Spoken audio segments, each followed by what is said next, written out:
Hey guys, let's talk about this order in Idaho in the Brian Kohberger case about, well, it's really a deadline order, but it contains information about his alibi, what he has to do about it.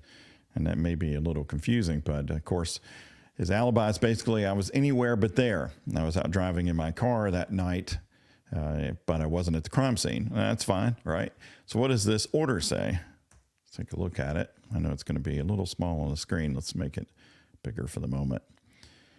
Any notice of defensive alibi must be filed no later than April 17, 2024, if defendant intends to offer a defensive alibi, and then the notice has to comply with Idaho law stating a specific place or places and the names and addresses of witnesses that Kohberger wants to use to establish his alibi, which may just be himself. He's out riding by himself, right?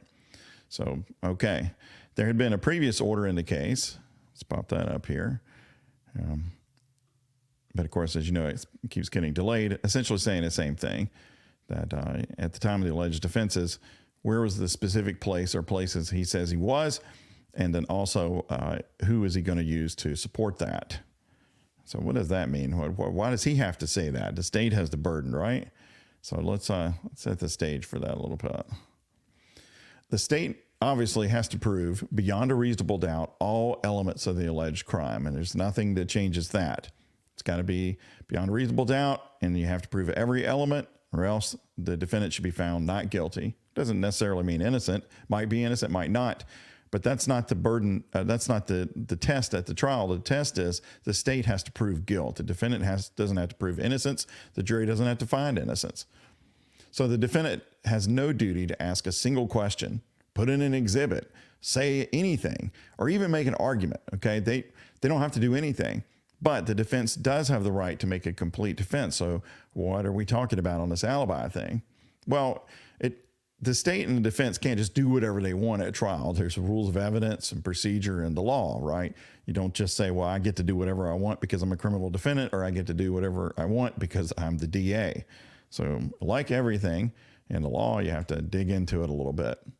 Here's some examples for the defense. There are things that apply to the state side, of course, but we're talking about the alibi here, so that's the defense mostly. So let's say you put up an affirmative defense. In many cases, the defendant then has to prove that to some level of proof. The burden shifts to the defense for the affirmative defense. So the state still has to prove beyond a reasonable doubt all elements of the crime, but in some cases, if you have an affirmative defense that would excuse your behavior, you have to prove that. So, okay, there's an element where the defense would have to do something. I just made the video about third-party culpability in Rule 403. So talking about the Richard Allen case and the Delphi murders, that if you want to say this other person did it, you can't just waltz into court and do that. You have to show some connection, some basis for the other person, how they might have been involved in the crime. You can't just make any speculative accusation you want under the umbrella of I get to have a complete defense. So you could have a rule of evidence issue for that, for example. It's not necessarily a high burden, but it is one. And then, of course, and general rules of evidence, things like that. You can't just throw in anything you want as an exhibit. You have to meet the rules of evidence. And then there's this alibi notice, which is an interesting concept. It's an alibi. It's not an affirmative defense. It is a dispute of the state's contention that you committed the crime by being there. You're saying, well, because you can contend that, well, you can't prove I was there. That's one thing. But you can also say, actually, I was at this other place, and that's an alibi. And maybe that's supported by yourself, your own testimony. Maybe it's supported by other witnesses, other evidence, something like that. That's an alibi. I couldn't have done it. I couldn't have stabbed this person here because I was there. That's simple, right? So let's take a look at what the actual Idaho law is. This is a little small on my screen, so I'm going to flip down to my PowerPoint. And I'll make it bigger for you so you can see it. So this is the Idaho Statute, notice of defensive alibi at any time after arraignment, blah, blah, blah. The prosecuting attorney can make a written demand, and then the defendant shall serve, written notice of his intention to offer a defensive alibi. And then the notice by the defendant shall state the specific place or places in which the defendant claims to have been at the time of the alleged offense and name and addresses of witnesses. Now, look at some other provisions in these boxes. If the defendant doesn't do that or doesn't do it completely or whatever, the judge may exclude this evidence of an alibi. But regardless, this section shall not limit the right of the defendant to testify in his own behalf. That's why I said on my post that even if Kohberger were to say, you know what, I'm not going to fool with this alibi declaration anymore, he could still take the stand if he wanted to and testify about it. This statute in Idaho does not affect that at all. Okay. And even if he screws up in it or something like that, it's still up to the judge. The judge could say, well, there's really no prejudice to the state here because of this, or there was a good faith reason why he couldn't tell you at that time. That might be what the defense tries to do if they're still trying to figure out how they can prove a specific location. I think that was part of their angle before. Now, something I didn't put in the box because we were talking about Kohberger, but also in Section 2, the state then has a reciprocal obligation. If they demand this of Kohberger, then the state will have to say, well, here's the evidence we have that places you at the scene. Now, normally they're going to want to introduce that evidence anyway, so that's not really much of an extra burden, or maybe not even an extra burden, but it is part of this. The statute is reciprocal, and you usually see that in these alibi notices. So again, if he doesn't do it, that doesn't mean the evidence can't come in. It just says the judge may exclude it. So you're kind of playing with fire there, right? All right. So is this weird? Is Idaho weird? Well, Idaho probably is weird, but that doesn't mean that they're on their own on this. What you're looking at here is the Federal Rules of Criminal Procedure Notice of an Alibi Defense. It's kind of the same thing. It's 14 days instead of 10 or whatever, but the specific place where the defendant claims to have been at the time of the alleged offense and the witnesses.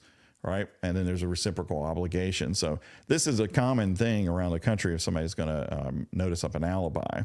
So what is slightly less common is how Kohberger did it, which was interesting. So let's flip this back. Kohberger declared, if my recollection is correct, that he says at the time of the crime, hey, I was out driving. I was anywhere but there. That's not quite how he said it, but he said he was out driving. And at that point, he couldn't pinpoint where he was at the time of the crime, other than, I suppose, in his car, which is a specific place. You're in your car, but I don't think that's, and you know as well, that's not what they mean by the statute. They're saying, where were you actually at compared to the scene of the crime?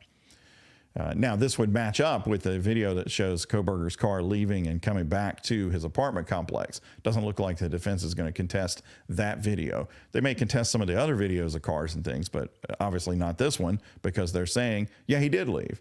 Okay, he did leave and late at night and came back. So that's not going to be an issue, presumably at least. But he says he was somewhere else. Now, is he going to say he was in his car at the time of the crime, just driving around and on this highway and near this area? Or did he get out and look at the stars for a while and he can say, well, I was sitting in this park at this time? We don't know yet because they haven't said that so far as I know.